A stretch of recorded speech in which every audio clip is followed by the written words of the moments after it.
All right, so for my official unbuilt entry into the Porsche Group Build, choosing a kit that it looks cool but has an odd box, and so I'm actually going to debut it vertically first, because that is the Hasegawa Porsche 968, and they have printed this box vertically. So when I lay it down here to show it off, it's all sideways and askew.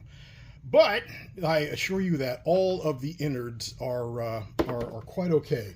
The box appears to have been gnawed on a little bit, and that's the way that I got it.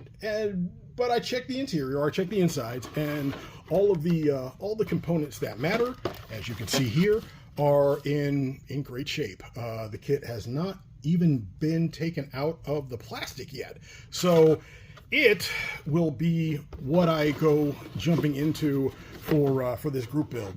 And my sincere hope is that, because Hasegawa kits have a tendency to be either hit or miss, you can get some really good, really highly detailed kits, or you can get some aged kits, some kits that are showing their vintage, shall we say. So hopefully this one's a winner. But as soon as I turn the GT2 around, the Porsche 968 is up next, and I will have the two of them sitting side by side, hopefully by the end of this group build. As if I don't already have enough unfinished projects lurking in the background. But that's it for my entry.